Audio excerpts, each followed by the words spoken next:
StrayAllDay.com. You're now tuned into the show where you learn the discipline to show up day after day to do the work, the confidence to put yourself out there boldly and authentically, and the mental toughness to continue showing up, doing the work, putting yourself out there, even when the success you're expecting to achieve has yet to be achieved. And on top of all this, you get a huge dose of personal initiative, which is the go-getter energy that moves any one of us, including yourself, to go and make things happen instead of waiting for things to happen. And then we put all this together into a series of frameworks, approaches, insights, strategies, and techniques all underneath the umbrella of one unifying philosophy that is called Work on Your Game. My name is Dre Baldwin, also known as Dre All Day, and welcome to the show. And today's topic is treat everyone like a buyer. Before we get into this, let me remind you of two things. First of all, I send out a daily motivation text and a weekly motivation text called Monday Motivation that are guaranteed to have you focused, sharp, and on point to start your day or your week. Whenever you're receiving them, guaranteed it will do that. All you got to do to be in my text community and receive these messages is text me at my number 305-384-6894. Once we get those texts flowing again, which will be soon, maybe by the time you hear this, then you'll be, getting those messages to your phone consistently as usual. Secondly, Work on Your Game University is the place where I do all my coaching. You have some challenges right now in your life and or your business, and you are serious about addressing those challenges, resolving those challenges, and getting to a next level in your life where you're going to have a different set of challenges, but a higher level and a higher quality set of problems, then this is the place that you need to be. Work on Your Game University. Understand that in life, you're always going to have challenges. There's always going to be something that needs to be addressed. You're better off having high level problems than having low level problems. Okay. In life, you will always have problems. The only people who don't have problems are dead individuals. As long as you plan on being alive, there will be something. How about we get those somethings to be 10 levels higher than the somethings that you're dealing with today? If that sounds good, go to workonyourgameuniversity.com where you can work with me directly, and we will start addressing those issues starting immediately. Again, workonyourgameuniversity.com. That out the way, let's get into the topic, which is treat everyone like a buyer. I want you to understand that this subject is specifically for those of you who are in sales. If you're doing any form of sales, doesn't matter if you own your own business or not. If you are selling anything, you need to treat everyone you come across as if they are a buyer in anything that you're selling, because all of you should understand that you are all salespeople. No matter what you are selling, no matter where you go, even if you don't consider yourself to be a quote unquote salesperson, you're still a salesperson. You have sold yourself on the concept that you're not a salesperson. But understand in life, since you don't have a choice, you're either a good salesperson or you're a bad one. So any of you who considers yourself to not be a salesperson, you're probably just bad at sales. And I would suggest you get good at it, because you have no choice of opting out of this game. The only way you can opt out of the sales game is, again, to be a dead person.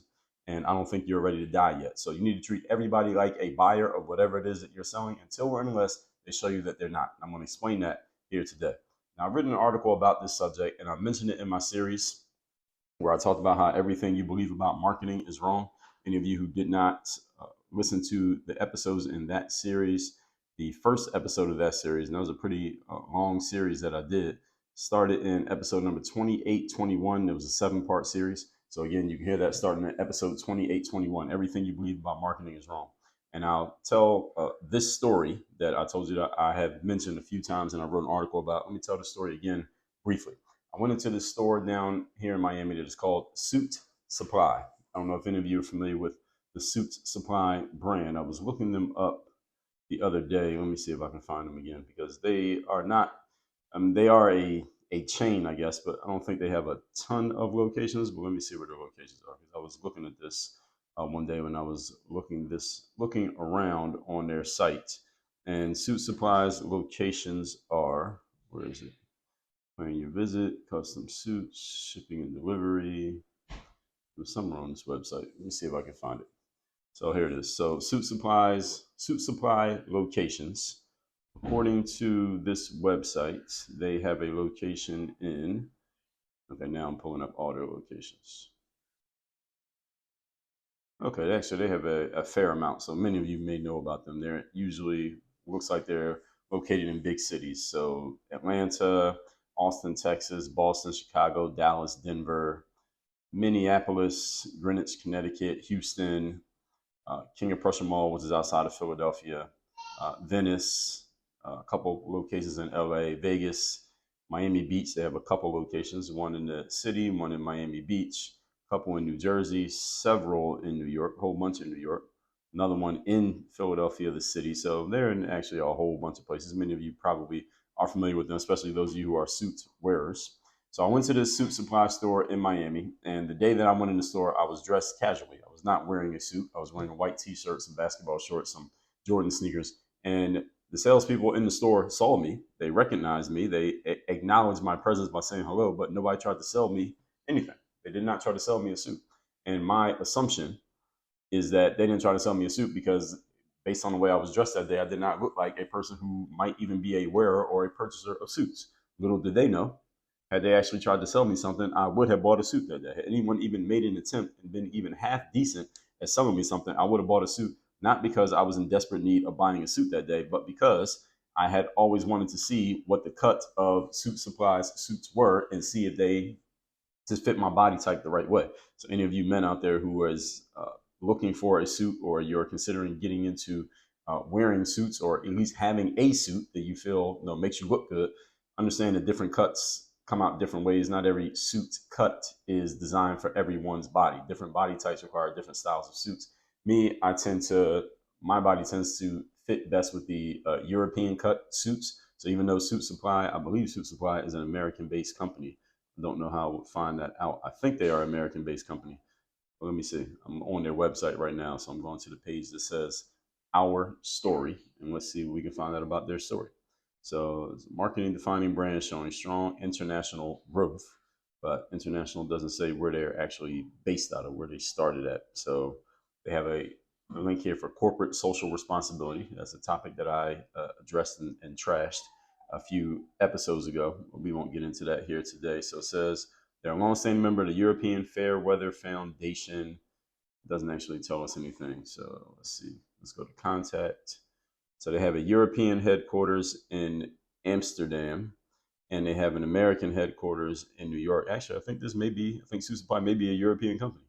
Looks like, because they have their European headquarters listed before the American headquarters. I think Suit Supply may be an internationally based company. But let me look it up while I'm talking to you all, see if I can find out. Suit Supply, see if they have a Wikipedia page or something. Maybe they'll tell us more about the company. Yes, actually, Suit Supply is a European-based company. They're a Dutch menswear company. So this is a company that I do want to get a suit from. Maybe one day I'll go back to the store and get them another chance. Maybe I'll go in there wearing a suit and I'll get some actual customer service. Because I went in there twice and the same thing happened both times. Nobody tried to talk to me. The second time I was with my son, so maybe that gave them more of an excuse. The first time I was by myself and nobody tried to even sell me anything. There was about 8 salespeople walking the sales floor, and I know these people are on commission. So why would you not try to sell me something? But again, it just makes no sense. There's no logical explanation for why they didn't try to sell me a suit. Because again, what do you have to lose? I walked in the store, so obviously I may be interested at least 1% level in buying a suit. And the reason I'm bringing up where Suit Supply is based is because European cut suits tend to fit my body best. I'm tall, I have athletic build, slender, whereas American cut suits tend to be a little bit wider, a little bit bulkier, and they're generally made for men who their bodies expand horizontally rather than vertically, if you understand what I'm saying. So American cut suits don't sit well on my body. I like European cut suits. So you think of Boss, Tom Ford, what's the other company? Well, there's a bunch of companies. Armani, Suit Supply they're in the running now. Now that I know they're European, because their cuts tend to be slimmer. And Americans were just fat, and that's why the suits go wide instead of going tall. Long story short, but anyway, going to the store, nobody tried to sell me anything. I would have bought something had somebody tried to, even though they had these alleged salespeople walking the sales floor who are on commission. None of them tried to sell me anything because, again, worst case scenario, I'm not interested and they make no sale, but they didn't make a sale anyway. But nobody even tried. So today I'm going to explain what those Suit Supply salespeople clearly did not and probably still do not know, but you should know. Point number 1. Topic, once again, is treat everybody like a buyer. Number 1. When you are a salesperson, your job is to treat every person you deal with as if they are a buyer of every single thing that you are selling until they demonstrate to you clearly and unequivocally that they are not a buyer. When you are a salesperson, your job is to treat every single person you deal with as if they are a buyer of every single thing that you have available to sell until they demonstrate to you clearly and unequivocally that they are not a buyer. Key phrase here is demonstrate to you clearly and unequivocally that they are not a buyer, meaning it is not up to you to assume whether someone is a buyer or not a buyer. This is the failure of the amateur salesperson. Failure of the amateur salesperson is to size a person up and guess whether or not they are a buyer or not. And then you, because human beings, remember, we are naturally lazy, deciding I'm not going to try to sell this person anything because they probably aren't going to buy anything anyway. This is the amateur salesperson's mindset. And there are a whole lot of amateur salespeople out there, which means for all of you who are listening, where's the opportunity? Episode 1025, I've told you this. The opportunity is in the opposites. Most salespeople are lazy. Most salespeople would rather not try to work than actually work. Most salespeople will only try to sell something to someone if they assume that this person might actually buy something. They don't treat every buyer, they don't treat every person as if they are a buyer. And this is why most salespeople are not actually professionals at what they do. They're only salespeople in name only. So we call those sinos, SINO, salesperson in name only. They're not really salespeople. A true salesperson treats everybody like a buyer. They make no assumptions. Only thing that they know about a prospect is what the prospect actually communicates, not anything that you have guessed or decided about a person based on the way that you sized them up. Again, I walk into a suit supply store wearing a white t-shirt, basketball shorts, and Jordan sneakers, and nobody tried to sell me anything because I'm guessing that they assumed I wasn't the person who buys or wears suits. Why the hell am I in a suit store if I'm not at least somewhat, on some level, interested in the suit? Again, if you're a good salesperson, you probably could have sold me a suit even if I wasn't interested in one. But guess what? I am interested in them. I got a closet full of suits, and I would have bought another one had they tried to sell me one. But guess what? These amateur salespeople, sinos, salespeople in name only, missed out on an opportunity because they don't know what they're doing. And I blame Suit Supply, the company, because they didn't train these salespeople properly, these alleged salespeople properly. So this mindset that I just told you, everyone is a buyer until they show you that they're not. Again, it has to come from them that they're not a buyer, not from you, but from them that they're not a buyer. This is a mindset that you need to drill into your brain until it becomes part of who you are, not something that you even had to remember to think about. What I just told you, if you had to remember to think it, then you haven't drilled it into your brain strongly enough yet. You drill anything into your brain strongly enough, you don't have to think about it anymore because it just becomes part of your normal mode of operation. It is baked into the subconscious. Once something is baked into the subconscious mind, you don't have to continually tell yourself it. It just becomes part of who you are. This is part of the mental conditioning process. You tell yourself anything often enough, you no longer have to remind yourself of it because it just becomes natural. Same way that if I was to take a document that had written words on it and hand it to you and say, read this first paragraph and then tell me what you think, you wouldn't have to remind yourself of the ABCs, right? Because you said the ABCs so many times and you practice reading so many times. If I hand you a piece of paper and say, read the first paragraph, you wouldn't have to remind yourself of how to read. You know how to read because you've done it so many times that it's a natural, involuntary reaction that you just read something as soon as you see it. You don't have to tell yourself to read. Everybody understand what I'm saying here? This is what you want to become when it comes to anything you want to be successful in life at. Anything you want to be successful at, you need to condition it into your mind to the point that the subconscious mind picks it up and understands that this is just part of the normal operating process now. It's part of the standard operating procedure.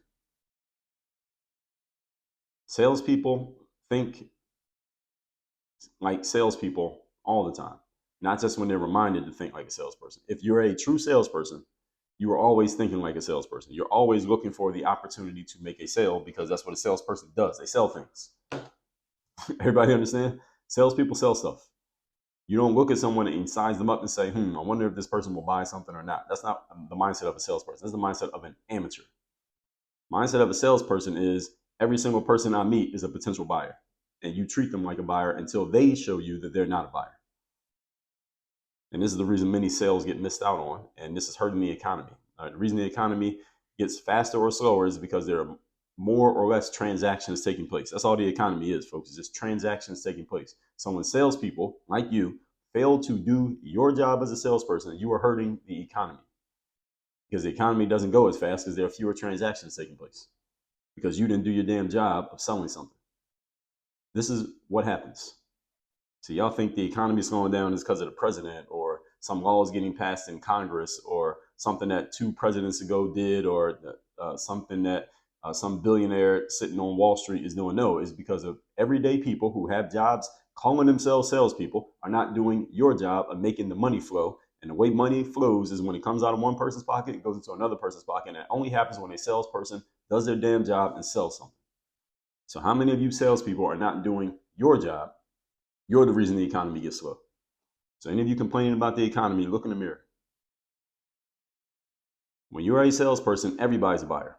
And when everyone is a buyer, guess what happens, salesperson? You're making sales. Isn't that what you're supposed to be doing? Which means you are constantly driving revenue. I mean, isn't that what, first of all, you're supposed to be doing? Isn't that what you want? Isn't that how you make money? Isn't that how you get your check, by selling things? You need to have this mindset. You need to make it who you are, not what you do. You do not do sales. You are a salesperson. Is there a difference between those two? Yes, there is. And you need to understand that difference. Point number 2. Today's topic, once again, is treat everyone like a buyer. Number 2, conformity. What does that mean? Human beings, that's me and you, we spend all of our lives being told and taught to conform. Think about it. You went to school. Some of you are in school right now.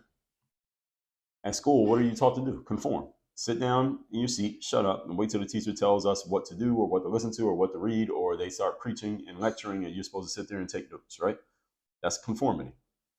And you're supposed to sit in the class. You're supposed to be in class when it starts at 8 o'clock. And when the bell rings at 8:45 or when class ends, maybe you're in college, there's no bell, you just leave, all right? But that's conformity because you're going to sit there, right, the whole time, most of the time.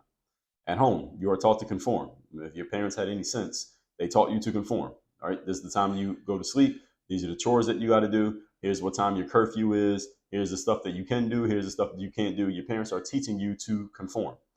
Any of you have or has ever had a job or multiple jobs? What do you do at a job? You conform. You get hired at the job. They tell you, okay, here's the job. Here's what you're responsible for doing. Here's what time you need to get here. Here's what time you need to leave. Here's the uniform. Here's the dress code. Here's what's acceptable. Here's what's not acceptable. Here's the changes that we're making. Here's the adjustments that you need to make. What are they teaching you to do? They're teaching you to conform. All of our lives, and most of us spend all of our lives just in these 3 institutions, at home, at school, and in a job. Conforming your entire life. I'm not saying this as a negative thing. I'm just saying it as a thing, period. And even when we diverge from that path and go do our own thing, like as an entrepreneur, for example, or someone who drops out of school, the years of conditioning that we had before we decided to diverge from the path, they don't just go away. That conditioning doesn't disappear. I'm an entrepreneur. I've been a full-time entrepreneur. I mean, I played basketball where there's conformity in that too. Even as a pro athlete, there's a lot of conformity you had to do. But let's just say since sports, I've been a full-time entrepreneur for almost a decade. The conformity that I learned in all the years before that did not just disappear when I decided to become an entrepreneur. I'm saying all that to say this. Humans tend to conform to the expectations set before them. When you set expectations before people, they tend to just conform to them by just normal behavior. It's just a habit that we just conform to. You set an expectation for a person, they will just usually just follow the rules that you give them. If you just tell people, here are the rules, usually people will just follow them. Most people will not question a rule if you just tell them this is the rule. Even if the rule doesn't quite make sense, they'll usually just do it just because you told them to. Why? Because they have 20, 30, 60 years of conforming to other people telling them the rules and them just simply just doing it. This is how it works. Any ever heard of I don't even know what they called it, but it was, I believe is at, I don't know what school it was at, but years ago they had this doctor experiment. I don't even know what the actual term was for it, but some of you may have heard of it before, where they had these people who were asked to participate in this experiment. And it was all about testing out how much human beings were willing to conform, where a doctor who was wearing a white lab coat would stand in front of a person. This is a participant in the experiment. And they would be taught to push a button. And when they pushed this button, there was a person on the other side of the glass who was actually an actor, but they didn't know this, that every time the button got pushed, it would deliver a small electric shock to the person on the other side of the glass. And the participant in the experiment could see that every time they pushed the button that the person was getting a shock because they would have this physical reaction to the quote unquote shock. It wasn't a real shock. It was actually this person was an actor. They were just pretending. And the doctor, this person was part of the experiment, as was the actor who was getting the shock.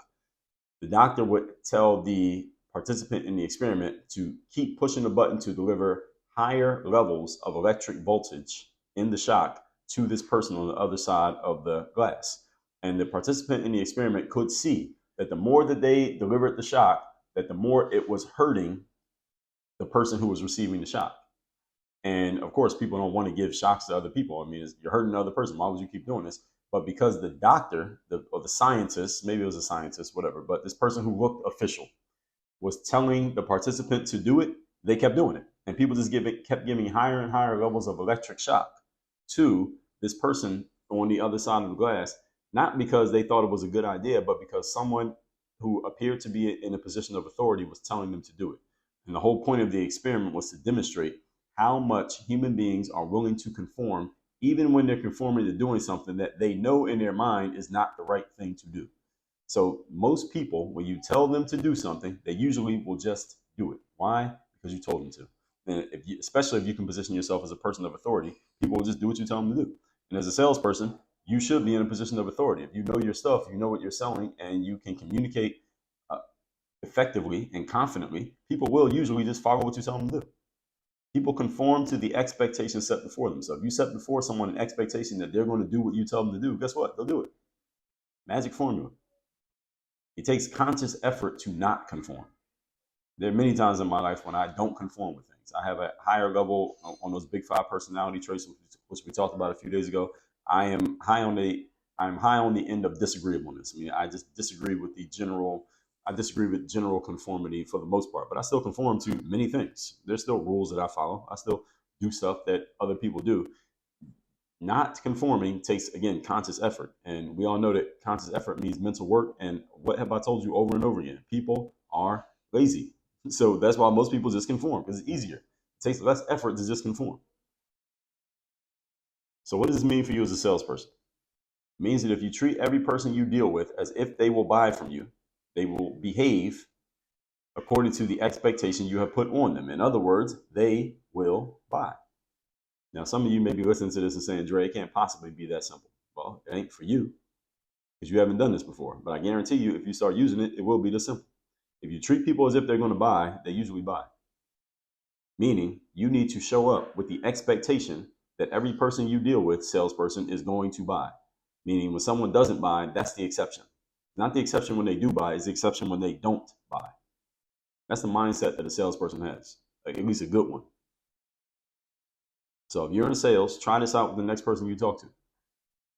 Put before you the expectation that that person is going to say yes and that they're going to buy. Remember, in life, in the long run of life, you always get your expectations. Treat people as if they're going to buy everything you have to sell, and they will probably spend more money with you than they expected to spend. Even if they don't buy everything, they will spend more money than they expected to because you are expecting them to do it, and people are conforming. People will conform. Because if you treat people as if they will spend money, guess what they do? They spend money. If you treat people as if they're going to break the rules, they usually break the rules. If you treat people as if you think they're going to do something wrong, usually they find something wrong to do. People tend to conform to expectations. Look around in your own life. What expectations have been set before you? You just look at your own life. If you really think about this, you'll notice that you are a reflection of the expectations that were put before you. You might not even realize it. Now that you're thinking about it, maybe you'll realize it. You might need to think about it for a while. But we become what is expected of us.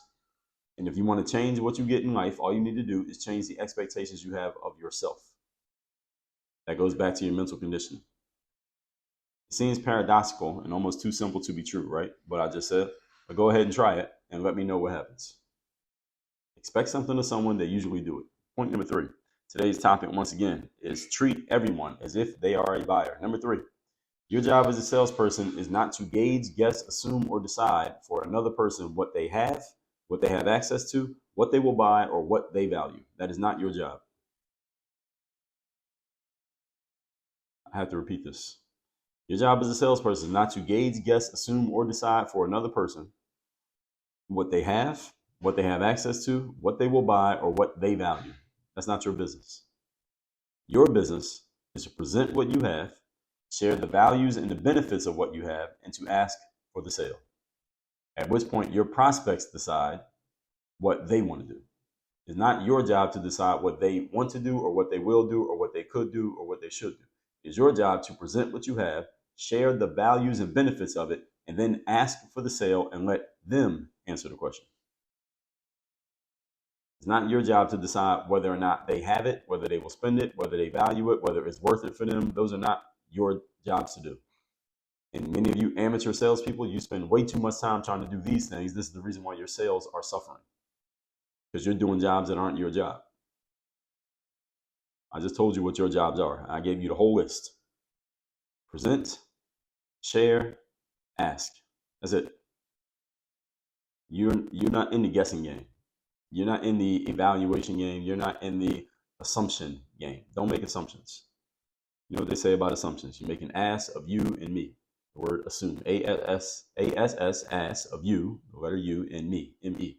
That's what happens when you assume things. So many salespeople, amateur salespeople in name only, like these fools working at the suit supply store in Miami, they make this mistake when you try to guess on behalf of a customer or a prospect, rather, because it's not a customer yet, because they haven't given you any money. You try to guess on behalf of a prospect what they will do, what they have, where they're from, who they are, what they value. Like they did to me. I walked in the store with a white T-shirt on and some basketball shorts, and they assumed that I wasn't a buyer or wearer of suits. Who's the joke on, them or me? I would guess that had I walked into that store wearing a suit, like what I'm wearing right now when I'm recording this, I probably would have been treated differently. This is a mistake in sales. Now, at the same time, on the flip side of this, do I understand that if I wanted to get hand and foot treatment from everybody in that store, I probably should walk in there with a suit, because they would have looked at me and said, "Oh, this guy's got a suit on. He'll probably buy another suit." I probably would have had 3 salespeople on me. I would have had to fight them off of me in order to walk through the store in peace, probably. But at the same time, I'm putting the onus on the salesperson because I'm walking into their business. I got options when it comes to buying suits. I don't have to buy it from Suit Supply. I don't have to buy from that Suit Supply. There's another one in Miami I can go to and see if I get better service. They're the ones working the sales floor in that business, which means every single person who walks in that store should be treated as if they're going to buy something. Why? Because you're on commission, and the only way you make money on your paycheck is to sell something. Again, what are you doing there if you're not trying to sell anything? You just watch somebody walk in, but you're guessing that they're not going to buy anything, so now you're not going to talk to them? Like, how stupid are you? Why are you working there? Somebody tell me. Somebody tell me if I got this wrong. I know I don't have it wrong, so none of you should be telling me shit. Let me recap today's points, which is how to treat everyone like a buyer. Again, I've written an article about this, and I just told you the story again. I went into the suit supply store in Miami, was not dressed in a suit. Nobody tried to sell me anything. These dummies, even though it was 8 of them on the sales floor, and there were not enough customers in there for all of them to be occupied. They were sitting around talking to each other. Nobody tried to sell me anything, because these people don't understand what I'm telling you. You need to understand it. Point number 1, as a salesperson, your job is to treat every person you deal with as if they will buy everything that you're selling until they demonstrate to you clearly and unequivocally that they are not a buyer. Until they do that, they are a buyer, and treat them like a buyer. Number 2, why? Because conformity. Human beings tend to conform to the expectations set before them. If you treat someone as if you expect them to buy, they usually will buy. And they will spend more money than they expected to spend because you're treating them as if they will spend money. You need to project the expectation from your mind, from your subconscious, that people are going to buy from you, and they usually will do exactly what you expect. In life, you always get your expectations. So you need to set the expectation that people will buy, and guess what? Miraculously, they'll buy. Number 3, your job as a salesperson is not to gauge, guess, assume, or decide for another person what they have financially, what they have access to financially, what they will buy, or what they value. None of those are your job. Your job is to present what you have, share the values and benefit of it, and ask for the sale. That is it. You have no other job when you're in sales. If you try to do anything other than that in sales, you are doing a disservice to yourself, to the company that you work for, or your company if it's your business. You're doing a disservice to your community. You're doing a disservice to the government because they can't collect taxes off a transaction that never happens. You're doing a disservice to the economy because there's no money being moved. You're doing a disservice to your family because you don't have as much resources to serve them. And you're doing a disservice to yourself and the entire establishment of the entire sales industry, period. So you're doing a whole lot of disservices all at the same time when you make these assumptions that you are not qualified to make. Any questions? Good. On that said, text me, see you in my community. My number is 305-384-6894. Numbers down below in the description. And Work on Your Game University. If you are in sales and you want to get better at selling, you want to get better at projecting the proper mentality of what you expect other people to do for and with you. You want to have a clear strategy for how to actually make sales and a system to do it over and over again. And make sure that everything and everyone is being held accountable to that process. Go to workonyourgameuniversity.com where you can have me as your direct coach, and we can schedule time to get on a call and talk about where you're at, where you want to go, and how we're going to get there. Workonyourgameuniversity.com. Work on your game. Dre all